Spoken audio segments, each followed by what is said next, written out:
Welcome to the next episode of Fungi Finders. It's year 2025 and we have finally some rain up here on North Shore, and I'm very excited to show you something very different that you might have not thought of when you think about fungi. This year we'll have a special set of events with the Ipswich Public Library, which are happening thanks to the Ipswich Cultural Council and also Mass Cultural Council support. The series of events that I will talk about today is called Forage for Art. They'll be all happening in an Ipswich area. And before I meet hopefully a lot of you during these events between July and October, I would like to give you some inspiration of what you can do once you come out to the walks. We encourage people to make art inspired by the fungi. So the events are called Forage for Art. The first one is happening on July 19th, and then we have one in August, September, and October. And at the end of these events in October, we'll have an art show, which will hopefully display lots of art made by local people, kids, adults, anyone really who wants to contribute some art that was inspired by these fungi that you might see on our walks. And the art show is going to be on display in Ipswich Public Library later in October. Here are some dates when the walks are going to happen and the location. It's possible, but we might have to change some dates around depending on the weather. In August, we are going to hopefully meet at the Willowdale Forest on the entrance on the Ipswich Road. Late September is a great time to forage, even the summer, but fall is probably better in New England. We'll go out with the families and kids if they're interested in coming to this walk. There's lots of young mycologists or kids that are very interested in mushrooms and fungi, so we want to take them out to the Dowbrook Reservation area. And hopefully in the early October, we can go out again to the Willowdale Forest and meet up near the Marini Farm where people can explore the local fungi. Mushrooms are very much seasonal, so even if you go to the Willowdale Forest in the summer and then later in the fall, you will see different fungi growing there, so it should be very interesting. And again, this is all happening thanks to the Ipswich Cultural Council and the Ipswich Public Library. Next. I would like to talk about some forms of art that people don't realize could be done with the mushrooms, or they can be just inspired by the mushrooms.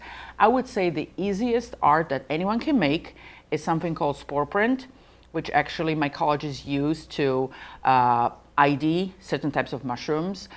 Sometimes you can ID a mushroom just by looking at it, but sometimes you need a spore print. And the art that you see here, provided by Derek Myers, he was very generous and let me use this picture, is actually a seeds that were dropped on the paper. That's the print in the background, and he added some nature scene to it. I will tell you how to make a spore print. You can make it with any mushroom, and it's super easy. You will just need a bowl, you will need a mushroom obviously, and you are going to need some kind of a medium to put it on. It can be glass, it can be a colored paper, aluminum foil. Those are probably the best things to make the spore print on. This is very easy drawing of how to make a spore print. You can see a mushroom cap. It has been sliced off from the stem, and you lay it down with the gills facing on whatever medium you have, either the glass, the paper. And when you lay the cap of the mushroom down and you cover it with the bowl, there's no bowl in a picture, but it should be covering the mushroom, the cap. Once you come back later in like 5 or 6 hours or overnight, if you lift the bowl and if you lift the cap, you are going to see the little spores and lines that drop down onto the paper. And then you can use that as art. You can make a bunch of them. You can put a bunch of different mushrooms on a paper, and you can have it as a print in your home, or you can give it to some of your friends, or you can use it as a background like the artist that we saw before. So it's super easy. Anyone can do this. This is what it looks like if you take a spore print of different types of mushrooms. This looks like a polypore mushroom. And the spores are fun, and the spore prints are fun for the art because the spores will actually be different colors. They can be yellow, red, purple, white.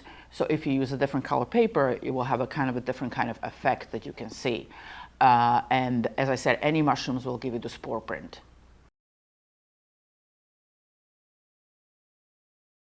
Another thing that anyone can easily do, if you find a mushroom called artist conch, which is a polypore that grows on lots of old trees, you can actually turn the mushroom over and the underside will let you draw on the bottom.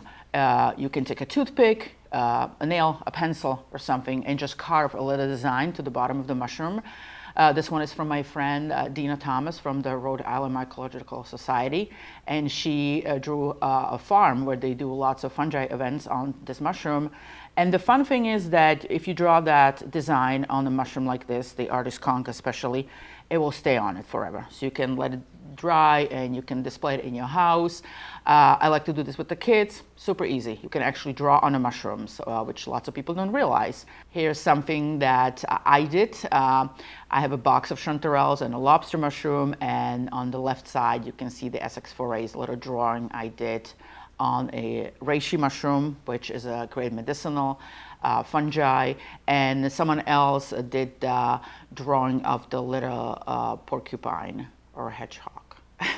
And as I said, it's going to stay like this on a mushroom forever until you dispose of it or something. It's just going to dehydrate, and whatever design you drew on it can be easily seen for ages to come. Another fun thing to do for art inspired by mushrooms would be diorama, which is a little box where you can either add live mushrooms, you can make your own mushrooms out of paper, like this person, Jess Benson Evans, that I know personally. She came to our conference in 2024, and there was a competition where people could make different dioramas. They would bring them from home to the New England Mycological Foray Conference, and then we actually picked the best one. This is her work. You can see little trees in a shoebox, I think. And in the pictures that we have later on, you will see different other types of dioramas where people made mushrooms out of clay. They also use real mushrooms, and I think maybe some mushrooms out of fabric. Here is the display with lots of different types of mushrooms on the tree, on the ground. They're very colorful. I think they're all made out of clay, again, in a little diorama setting. This will be very easy to do with kids, you know. They can add little or bigger mushrooms. They can actually get mushrooms that we collect in the woods, and they can add them to the display. Super easy to do. This one is a display of morels that my friend made out of clay as well. And morel is a great choice edible mushroom that lots of people look for. Here on the East Coast, a little harder to find, but if you're very lucky, you might have them in your mulch. This was a fun diorama. This kind of portrays a very interesting story that happened in Australia, where we're believed to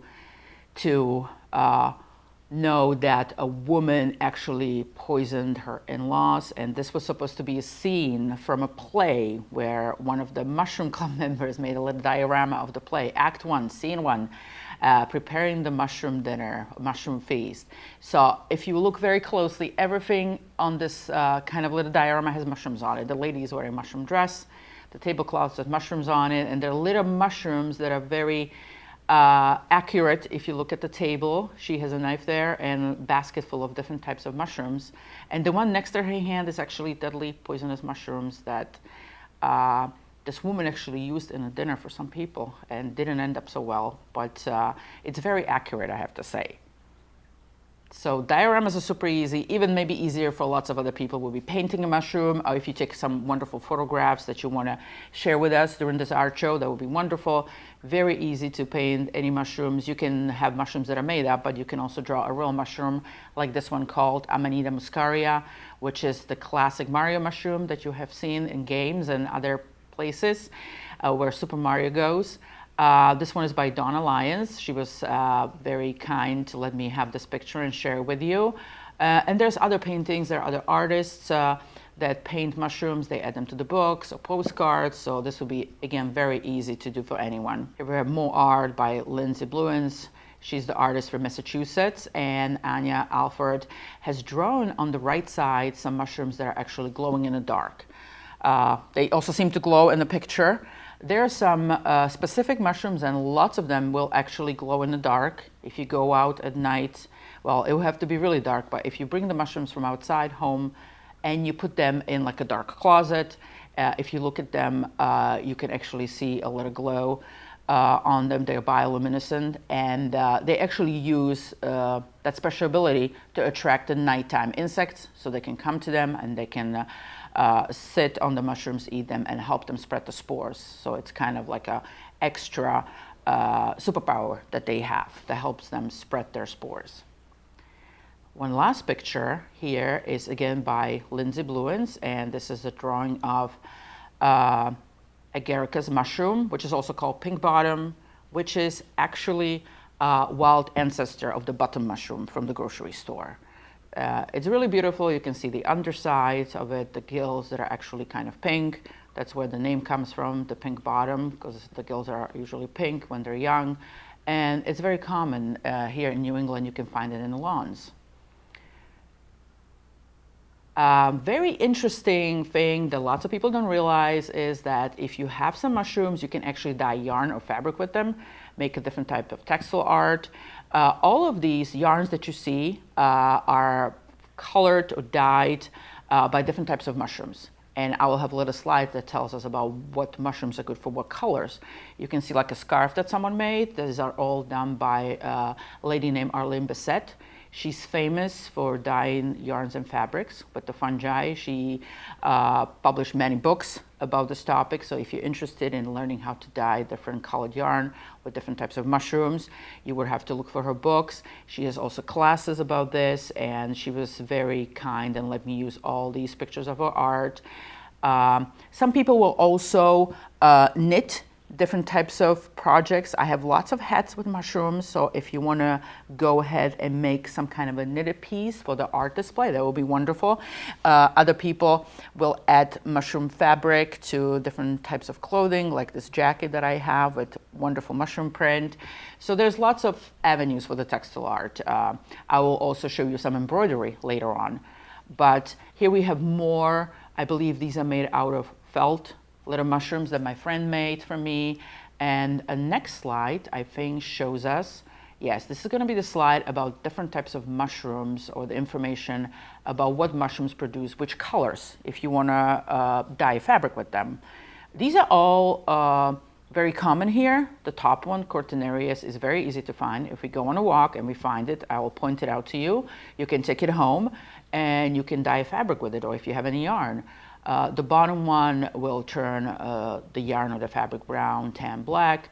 And on the next slide, you will see more mushrooms that are very common as well. These are, the top ones are polypores. The very top one, the Phallus schweinsize, can turn mushrooms many different colors. I mean the fabrics or the yarn. Gold, yellow, brown, green. The next one, the polypore Hapalopoulos, turns the yarn or fabric purple, violet, or mauve color. It all depends how long you leave the yarn in the kind of a solution with these fungi, and then you can pick the color that they will become, those final products. And the next slide shows a wonderful example of what it's going to look like if anyone gets really, really interested in learning how to dye the fabric or the yarn with the fungi. All of these colors have been produced just by using different fungi. And they're all by Arlene Bissett.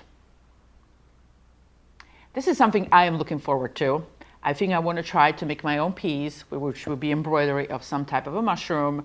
All of these embroidery pieces that you see were provided by Professor Maria Elise Neves. She's from Brazil. I had a chance to speak with her recently after reading a book that her friend wrote, and Maria dedicates a lot of time to work on the embroidery, and they are all different types of mushrooms that you can see here on her hat, then just the pieces that you can probably hang on the wall. On the right side is a very interesting piece because it has some flies and fungi that are flying to the mushrooms. So this is something I haven't really thought of, but I think embroidery is a fun piece to display, something that you see out in the wild. And there I have more pictures on the following slides. They're all Maria's work. We have Amanita muscaria, the red mushroom. There is a stinkhorn, and in the middle now there's a whole little display of different various fungi that are very small, but they're fun to look at. So I will be trying this. Ceramics or clay or pottery or Play-Doh for the kids. I think it would be not a great way to display or take inspiration from to make some art inspired by fungi when we go to the foraging walks. These are all ceramics made by my other friend from the Boston Mycological Club, Claudette, and she shared this with me. She made a vase with some pulley pores, and then she has some simple kind of dishes I see with the mushrooms on top. And here on the table, I have another piece made by one of our friends, Emily, and we have lit kind of like candle holders that someone made for me. So that could be something easy to do with the kids, or if you want to do it at home, you can get an air dry clay, which is super easy, right? You don't have to bake it. This is a little ceramic mushroom that my other friend made, so those will be also easy to compile at home, I would say, and bring them to the library later on. Towards the end here, I just want to show some other very easy things to do. As I said, kids would maybe love to make some fungi out of Play-Doh. The mushroom on the right side is actually kind of like a paper mache mushroom. It's made out of tinfoil, then it's wrapped in a painter's tape and then later painted on.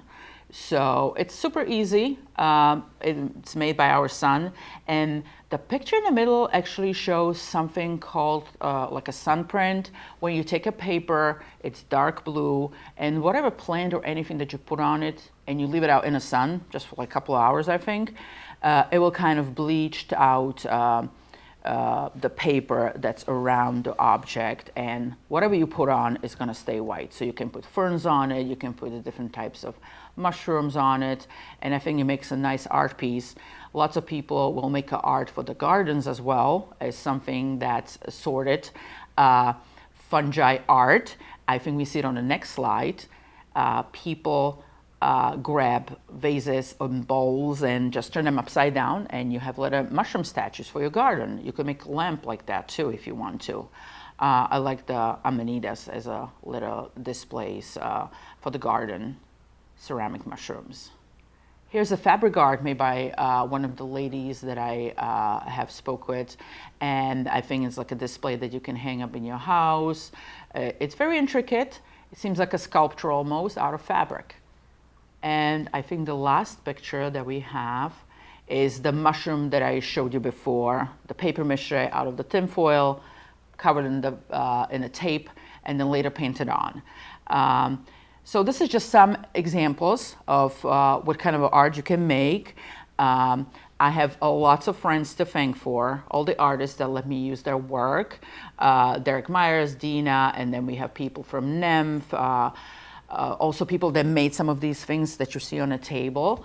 I am very happy that I was able to share them with you. I want to remind you again that all of these walks are all free, thanks to the Ipswich Cultural Council, and they're organized by Ipswich Library. If you want to join us for any walks, the registration always opens 2 weeks before the date, before it happens.